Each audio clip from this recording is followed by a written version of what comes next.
Di mana harusnya kami berdua makan malam bersama, di hari itu aku ulang tahun. Tiba-tiba wanita itu datang kemari. Kami bertiga makan di satu meja yang sama. Dan si perempuan itu berkata, "Aku ingin menjadi istri kedua dari suamimu." Aku berusaha jalan untuk cari pertolongan. Takutnya aku tuh lahiran gitu, kata dia. Pas dia keluar teras, ceplok aja. Bayinya ngegantung, terus dia langsung gini kan, nahan si bayinya biar nggak jatuh ke lantai gitu, dia tahan semuanya. Terus dia tarik aku, mukaku dia itu kayak ditusukin berulang-ulang. Berulang-ulang.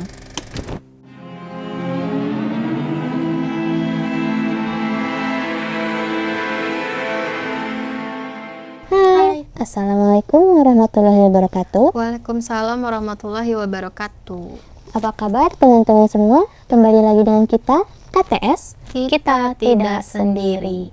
Biasa di video kali ini atau episode kali ini, kita akan mendengarkan satu cerita atau kisah dari sosok atau entitas. Untuk episode saat ini, dari sosok apa nih? Kuntilanak merah. Kuntilanak merah. Jadi dia tuh terlalu mendominasi gitu, tekanan energinya.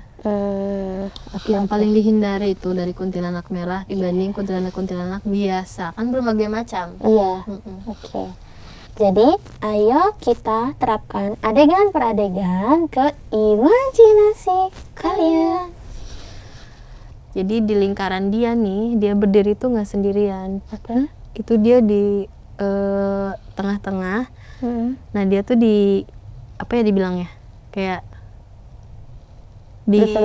dikelilingi oleh sosok-sosok yang lain, tapi yang di dekat dia adalah bayi-bayi yang harusnya lahir, tapi ya mungkin diaborsi. Apa benar sebutannya itu kalau kayak gitu teh? Bayi bajang gitu. Oh iya, bayi bajang ya. Jadi bayi-bayi yang memang tidak diharapkan oleh orang tuanya gitu, rata-rata itu belum sempat menimang anakku sendiri. Karena ada suatu tragedi yang bikin aku semarah ini. Tapi dia waktu hidup belum hamil. Hamil. Oh, pas hamil. Hamil dan udah di posisi hamilnya tuh udah hamil besar. Udah 8 bulan. Si suaminya ini tuh sering lembur semenjak si istri hamil. Pada saat itu dia tuh pengen ngasih kehidupan yang sangat-sangat layak untuk istrinya, untuk anaknya gitu. Tapi nih keguguran nih istrinya, keguguran. Terus si suaminya tuh, yaudah nggak apa-apa, nanti kita coba lagi aja. Semoga Gusti Allah ngasih kita lagi anak. Berarti yang pertama keguguran. Semenjak kejadian keguguran itu sempet trauma nggak mau punya anak. Tapi tahu nggak itu kegugurannya kenapa?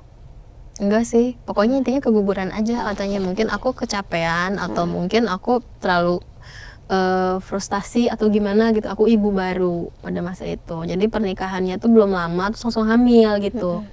Aku dibawa oleh suami aku datang kemari, terus datang ke kota ini. Aku bukan dari sini, aku dari daerah Sumatera. Merantau ya. Dapat suaminya juga orang Sumatera, terus dia akhirnya kerja di daerah Jawa Barat. Aku bukan perempuan yang gila harta, terus gila laki-laki, enggak gitu. Pokoknya aku tuh hidup flat aja gitu kayaknya tuh ya, lurus-lurus aja. Tapi kenapa ini tuh terjadi sama aku? Ketika itu aku lihat suami aku berjalan berdua dengan dengan perempuan, berjalan berdua dengan perempuan. Terus aku di situ tanya, perempuan itu siapa? Dia selalu jawab, teman kerjanya, nebeng pulang bareng. Makin sering kulihat, semakin sering juga perempuan itu dibonceng nih sama suami aku. Entah kenapa. Terus di momen dimana harusnya kami berdua makan malam bersama, di hari itu aku ulang tahun, tiba-tiba wanita itu datang kemari. Ke rumahnya? Iya, datang kemari. Terus kami bertiga makan di satu meja yang sama. hatiku berat katanya, hatiku tuh berat, aku nggak mau gitu satu meja dengan perempuan lain, apalagi ini di hari besarku. Dan si perempuan itu berkata, aku ingin menjadi istri kedua dari suamimu.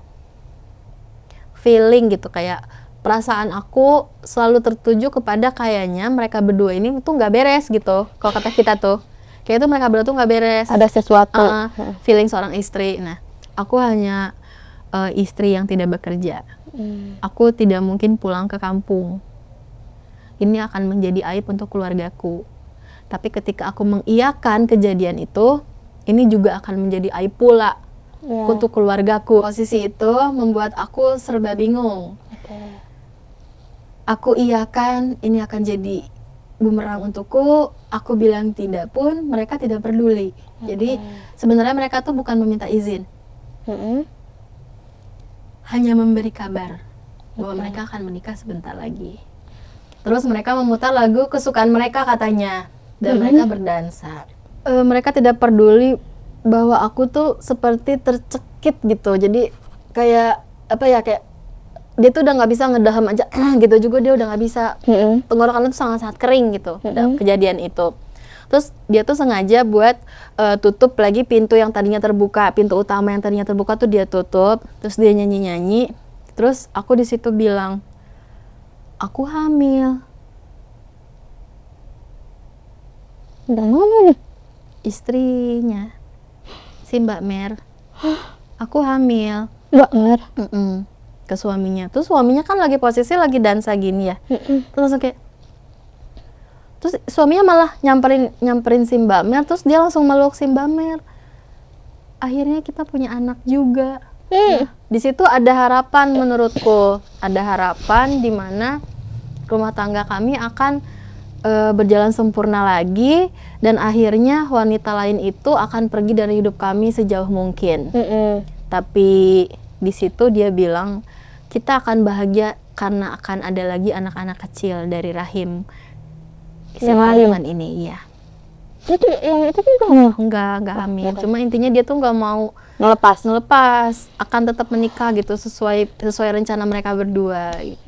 Ya ampun. Si Mbak Mer udah, ya udah mau gimana lagi gitu. Posisi aku sedang hamil, aku tidak bisa tidak bisa bilang tidak. Terus keluargaku di kampung juga tidak memiliki telepon, jadi aku tidak bisa mengabari mereka untuk menjemputku apabila aku memang sudah tidak kuat dengan rumah tangga ini. Gitu kan kata dia tuh ya. Mereka menikah setelah 1 bulan kejadian mereka memberi kabar mereka menikah. Terus aku tetap di rumah. Terus mereka juga bilang kalau misalnya mereka akan untuk sementara waktu tinggal bersama denganku. Jadi 1 atap 2 istri sampai rumah mereka selesai. Oh, dia bangun gitu. Bangun. Bagaimana perasaanmu saat itu melihat suamimu membangunkan rumah untuk istri barunya, sedangkan kami hidup dalam rumah sewaan? Jadi di situ cukup buatku frustasi. Tapi aku mencoba untuk tegar karena aku menginginkan anakku lahir dengan sehat. Bulan demi bulan aku lewati, di titik usia kehamilanku 7 bulan, istri baru suamiku telah hamil. Di situ suamiku malah makin menggila dan meminta bahwa kami harus pindah dari rumah sewaan ini. Terus suamiku ingin memboyongku pindah ke rumah barunya yang telah jadi. Suamiku tetap ingin kita tuh 1 atap. Bertiga. Karena katanya biar nanti saat aku melahirkan tidak terlunta-lunta katanya. Itu apa namanya? Apakah dia akan lebih lama tinggal dengan istri barunya dibandingkan denganku? Sampai-sampai dia harus memintaku untuk tinggal bersamanya dengan alasan takut aku tuh nanti sendirian. Aku iyakan kegilaan itu. Aku iyakan. Kami tetap menjalani rumah tangga yang aneh. Kami tidur pun 1 ranjang. Bertiga? Iya, aku melihat dia melakukan berdua. Aku terdiam, kaku, membisu. luka demi luka aku telan. Sampai-sampai setiap aku masak, aku menyiapkan makan untuk diriku sendiri, bukan untuk mereka. Aku masak, aku harus melukai diriku sendiri walaupun sedikit. Jadi setiap dia masak, buat dia makan tuh dia harus melukai diri dia sendiri sampai dia ngerasa sampai dia tuh bisa ngerasa aman gitu. Kayaknya tuh ini tuh udah terpuaskan. Jadi dia ngebaretin badan dia. Self harm. Dengan cara itu lukaku seperti terkikis. Sedikit demi sedikit lukaku akan terkikis. Aku rasa seperti itu. Merasa sembuh dengan self harm. Ini kehidupan yang amat sangat tidak pernah aku bayangkan sebelumnya akan menjadi rumah tangga sebiadab ini. Dan mereka melakukan hubungan intim bukan hanya di kamar, di semua sudut-sudut rumah, dan aku menyaksikannya. Gila apa ya? Wanita itu lebih muda dariku 10 tahun. Dia masih terlalu kecil untuk diperlakukan segila itu oleh suamiku. Suamiku memiliki fetish yang aneh. Setiap dia melakukan hubungan, dia harus menyiksa. Jadi memiliki fetish yang aneh. Sedangkan si perempuan itu usianya sangat-sangat muda. Tapi nerima-nerima aja. Ya karena sama-sama gila kayaknya. Saya sih. Sama-sama gila, sama-sama suka diperlakukan kayak gitu. Ya. Aku adalah orang normal di antara kedua orang itu. Ya, tapi itu kan emang cuma bertiga dan orang berdua. Di satu hari aku memutuskan untuk berpisah dengan suamiku saat usiaku 8 bulan. Aku memutuskan untuk berpisah dan suamiku tidak menerima. Aku tetap pada keputusanku, aku akan pulang kembali ke Sumatera. Gak kuat ya pada akhirnya. Aku akan melahirkan di kediaman orang tuaku saja. Dan aku akan pastikan suamiku tidak akan pernah melihat buah hati kami. Tapi suamiku tidak pernah setuju dengan omongan itu. Jadi pada malam itu dia bilang nanti besok kita obrolin lagi. Ya. Nanti pas udah besoknya lagi, suaminya bilang nanti besok lagi. Selalu mengulur waktu adalah hobinya. Aku menulis berbagai macam puisi, catatan, surat kepada entah siapapun itu yang menemukannya. Aku simpan semua di dalam satu kotak. Di malam ke-7 setelah aku meminta perpisahan kepada suamiku, perutku tiba-tiba kram. Jadi si perut itu kayak sakit gitu. Terus tiba-tiba kram, terus aku bilang kalau misalnya hari ini aku lahir, 2 hari setelah aku lahir antarkan ke Sumatera gitu, antarkan ke keluarganya. Tetap mau pulang. Dia tetap mau pulang. Terus dia bilang sama istri barunya, suaminya tuh dia bilang gini, aku lepaskan suamiku untukmu 100%. Aku titipkan dia, kehidupannya, hatinya, keseluruhannya, aku sudah melucuti kesemuanya itu. Jadi untukmu 100% gitu. Terus si perempuan itu bilang, aku tidak mau kamu berpisah, bukan itu tujuanku. Aku mencintai dia walaupun dia mencintai kamu juga gitu. Terus aku selalu bilang kalau aku tidak bisa melihat kalian gitu bersama gitu, aku nggak bisa gitu, bagaimanapun caranya aku nggak bisa. Ini posisinya udah di rumah si suaminya ya, maksudnya di rumah yang udah dibikinin untuk si istri barunya itu. Pada masa itu perut aku sakit gitu ya, sakit banget. Dia tuh malah happy, katanya mungkin anak ini akan lahir sebelum waktunya gitu. Kata suaminya. Kita akan cepet-cepet ketemu sama anak ini gitu. Semoga anak ini laki-laki. Aku ingin anakku laki-laki. Pas ngedenger kayak gitu tuh istri keduanya kayak yang gimana ya? Kayak worry, tau gak lu? Takutnya si anaknya dia tuh perempuan. Takutnya nggak disayang gitu sama bapaknya. Iya, terus dia worry juga, takutnya bener nih anak istri dari istri pertamanya tuh anaknya laki-laki. Nanti dia gimana, takut di-kick tau gak? Lama-kelamaan pasti takutnya ditendang gitu. Iya gitu. Terus aku bilang, mau anak ini perempuan atau laki-laki, tidak akan pernah aku serahkan kepada kamu. Pokoknya apapun yang terjadi malam ini, aku harus melahirkan anak ini kalau memang sudah waktunya kami berdua bertemu dan kamu aku patahkan menjadi ayahnya dari anakku gitu. Jadi udah nggak ada lagi nih gitu. Jadi intinya dia udah minta cerai, mau dia bilang mau suaminya ngeiyahin atau enggak, tetap dia tuh pengen cerai gitu. Terus si istri keduanya itu malah bilang gini, kalau nanti anaknya laki-laki terus anak aku perempuan gimana? Si suaminya bilang, aku tetap sayang kalian berdua kok, tapi aku akan mengutamakan istriku kalau misalnya anak pertamanya laki-laki. Murka dong di situ istri barunya. Istri barunya ke dapur, dia ngambil kayak pisau gitu. Kamu mau bunuh siapa? Bunuh aku atau bunuh dia? Kata istri muda. Gak ada yang meninggal ya, dengan kejadian itu gak ada yang meninggal gitu maksudnya tuh. Jadi si istri mudanya kayaknya agak terguncang kayaknya. Terus diambil lah si pisaunya sama suaminya, dibuang keluar. Mereka berpelukan pada saat aku sedang menangis meratapi bagaimana ini perut tuh jadi kayak makin mules. Terus aku merasakan panas dari perut tuh, jadi panas banget perutnya. Terus tiba-tiba rasa panas ini tuh menjalar ke punggung, pinggang, bahkan panggul. Aku berdiri, aku buka pintu yang dikunci itu. Jadi setelah kejadian si pisaunya dibuang, terus sama suaminya ditutup, terus dikunci. Mereka sibuk pelukan nangis-nangis, itu pasangan itu. Aku sibuk nyari kunci. Terus aku buka kuncinya, aku buka pintu, aku berusaha jalan untuk cari pertolongan. Takutnya aku tuh lahiran gitu, kata dia.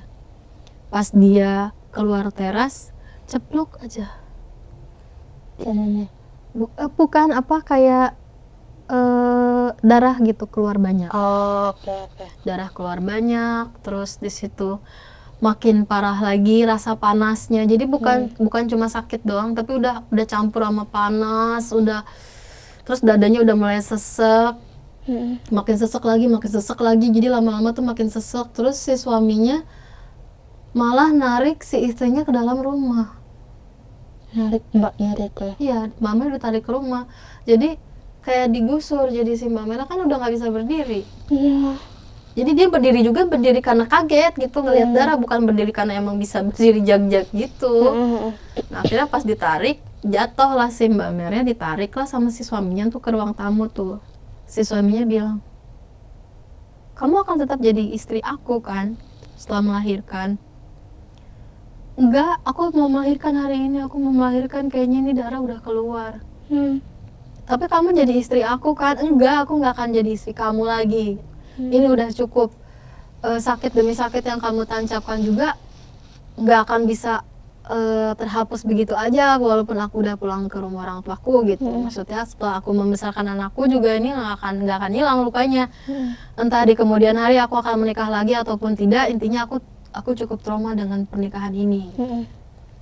Terus si suaminya malah riweuh sama status, intinya nggak mau cerai.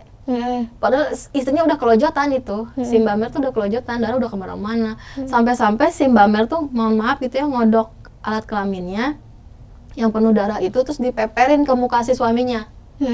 Maksudnya tuh udah cukup gitu. Sadar gitu. Aku tuh mau ngelahirin. Iya. Terus si suaminya tuh malah ngejilat darah yang udah di mulut, yang ada di wajahnya si suaminya gitu, gitu. Terus si Mbak Mer tuh kayak, kamu gila gitu. Sakit kali ya. Kamu gila, sangat gila. Si istrinya dari belakang malah ditancepin ke belakang punduk ya, punggung. Punggungnya si Mbak Mer. Jadi Mbak Mer kan posisinya gini nih. Iya. Si istri barunya mukul di sini gitu, ditancepin gitu. Berarti yang melukai pertama kali adalah istri kedua sebenarnya. Cuma nggak nancep ya, karena kan itu bukan benda tajam. Bukan benda tajam. Cuma di situ berdarah dan kayak ada lebamnya gitu biar gitu. Pas ngeliat itu suaminya baru sadar gitu, kayak gitu. Suami itu baru sadar kalau itu udah ada keributan gitu di sini tuh. Pas dia lihat istrinya tuh dia langsung marah ke istri keduanya, kenapa harus melukai istriku gitu. Terus dia bilang, aku nggak mau kalau misalnya dia ngelahirin hari ini, aku nggak siap kalau anaknya laki-laki.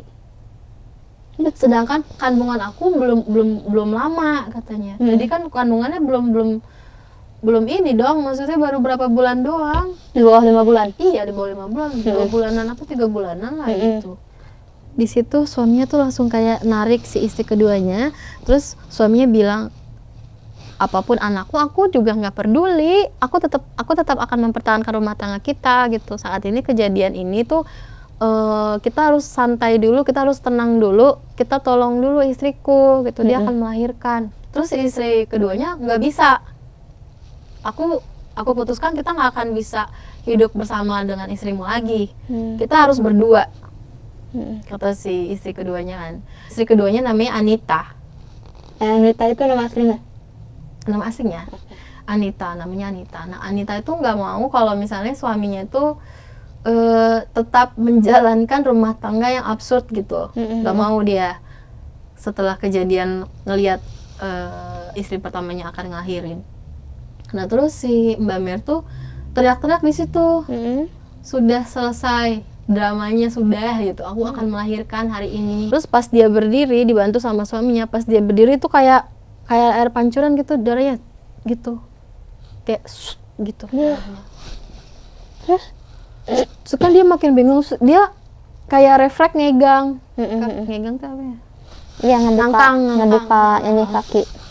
Keluar si anaknya dengan kayak plasenta yang masih pokoknya gimana sih, si bayi tuh nggak yang plok jatuh gitu, jadi bayinya ngegantung. Ya, karena masih ke plasenta. Bayinya ngegantung, terus dia langsung gini kan, nahan si bayinya biar nggak jatuh ke lantai gitu, dia tahan semuanya. Tuh plasentanya udah kemana-mana gitu, udah warna biru ya tuh, plasenta warna biru ya, kayak ada biru-birunya gitu ya. Iya, itu ininya pembuluh darah. Iya, pokoknya ada kelihatan tuh warna biru aja. Si suaminya shock, istri mudanya shock juga. Terus di situ istri mudanya malah ambil gunting. Dia gunting sih yang kayak yang plasenta itu, dia gunting-gunting. Malah makin keluar lagi tuh darahnya. Karena kan gimana ya, itu kan bukan ahlinya nggak sih, maksudnya lu tuh bukan bidan gitu. Dan dia tuh ngegunting kayak gunting ini nggak bisa, guntingnya kurang tajam, jadi dia gunting lagi ke yang lain, gunting lagi ke yang lain. Jadi guntingan tuh nggak cuma satu, jadi kayak rawing gitu kan, jadi gimana gitulah gitu, bukan gunting tajam gitu, gunting dapur biasa gitu. Aku melihat anakku tidak menangis. Laki-laki. Anakku tidak menangis, terus suamiku malah happy karena ngelihat kelaminnya laki-laki, dia ais, kan udah buntung ya si plasentanya. Jadi mereka sibuk dengan bayiku yang tidak menangis, aku sibuk dengan diriku, posisi banyak kayak daging-daging yang keluar gitu. Kayak mungkin bantalannya kali ya, bantalan di kandungan apa gimana, gue nggak tahu lah, nggak ngerti. Nah, pokoknya kayak gitu. Aku sibuk, aku usahain semua yang keluar itu aku masukin lagi ke dalam, karena aku takut.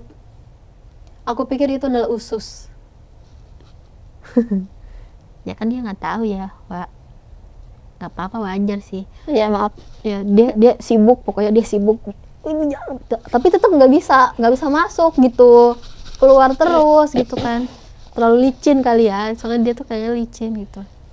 Nah, si istri keduanya Anita ini makin gak terima ngeliat, jadi dia kan suaminya lagi gini, gitu kan, gini, bukan gini, tapi di gini tuh nggak ada suaranya kan, nggak ada respon, nggak ada suaranya, dia gini. Nah, terus si Anita tuh nyamperin tuh cuma buat ngeliat kelaminnya doang, kelamin si bayi, terus dia lihat laki-laki, tanpa dia tuh sadar kalau si anak ini mungkin meninggal nggak sih, soalnya nggak ada suaranya. Dia nggak peduli sama itu. Terus dia giniin si Mbak Mer, dia giniin, terus dia bilang, Mbak, aku nggak mau kamu yang pertama, Mbak, aku maunya aku yang pertama. Aku nggak peduli. Kata si Mbak Mer tuh, aku nggak peduli gitu, mau kalian kayak gimana, aku mau pulang ke rumah orang tua aku di Sumatera gitu. Terus aku dia ngelepasin ininya kan, di cengkraman itu udah dilepasin. Terus dia mukul si Mbak Mer pakai kursi meja makan, kayak gini posisinya, gitu, ke si Anita. si Anita ke si Mbak Mer. Si Anita tuh kayak gituin si Mbak Mer ya kan. Gimana ya kata-katanya? Si Anita mengangkat kursi meja makan terus dihantamkan ke si Mbak Mer gitu. Jatuh kan, tersungkur si Mbak Mer ya. Pas tersungkur diinjak, gak sengaja kakinya, gak sengaja diinjak sama suaminya. Karena kan suaminya lagi riweh gitu ya, nah, keinjak lah gak sengaja. Terus si Mbak Mer malah, aduh gitu kan, jadi kayak aduh sakit gitu. Nah, terus si Mbak Mer kan dari yang tengkurap gini langsung gini gara-gara narik kaki dia yang keinjak sama suaminya. Si Anita udah sibuk nyari sesuatu kayak gitu. Pokoknya intinya tuh kayaknya Anita tuh pengen aku mati gitu di malam itu. Anita lari ke belakang yang ruangan kosong itu. Terus aku lihat dia nangis di situ. Jadi bukan lihat, aku dengar dia nangis di ruangan itu, di ruangan kosong itu. Karena kan ruangannya kosong jadi ngegema. Nah, jadi aku bisa dengar dia. Terus dia ke kamar mandi, soalnya ada suara kayak jebar-jebur gitu. Dia mandi, mungkin karena di tubuhnya menempel darahku gitu. Dia mandi, tapi pada saat dia keluar dari kamar mandi, dia menghampiri kami lagi di ruang tamu, mengacungkan pisau ukuran panjang. Terus dia tarik aku, mukaku dia itu kayak ditusukin berulang-ulang. Berulang-ulang. Sampai aku nggak sadar. Dia aku sampai ke akhir hayatku, aku tidak pernah merasakan hangatnya gitu menggendong anakku gitu. Karena saat dia keluar pun aku sibuk menahan dia, bukan digendong kan, menahan. Terus saat digunting, anak itu diangkat sama suaminya. Jadi mukaku tidak sempurna.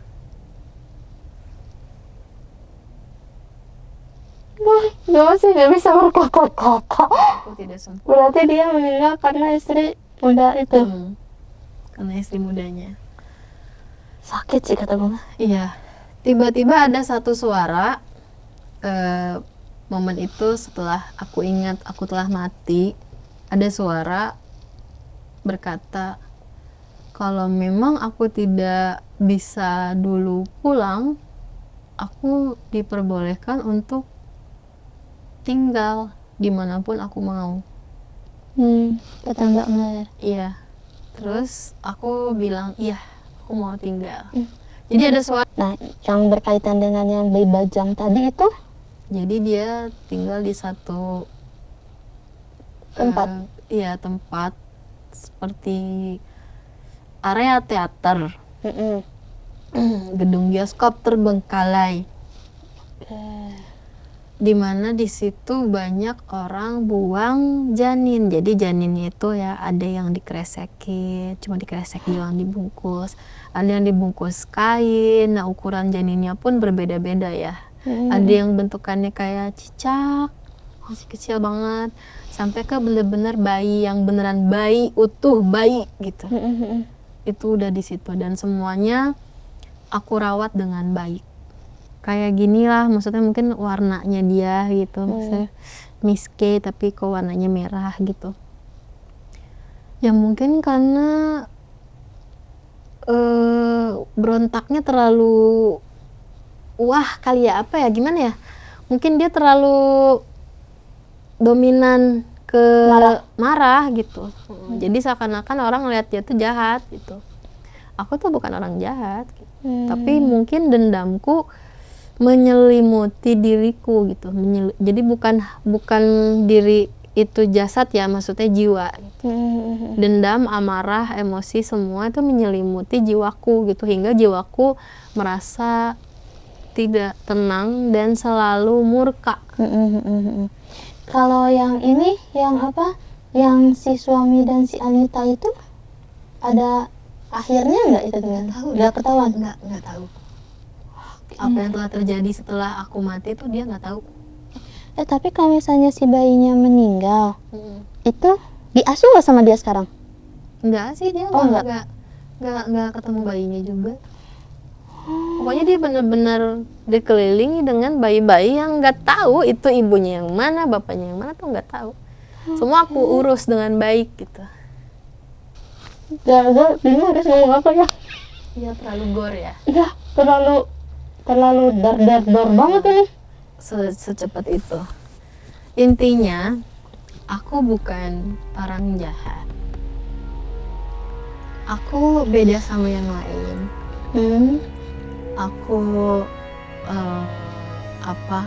aku mencintai semua anak-anak itu dan mereka memanggilku ibu.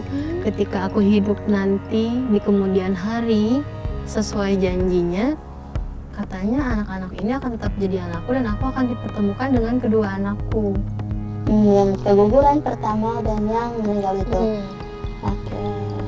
Kalian bisa menyimpulkan sendiri di bawah bagaimana kesimpulan kalian setelah mendengar cerita dari Mbak Mir ini ya?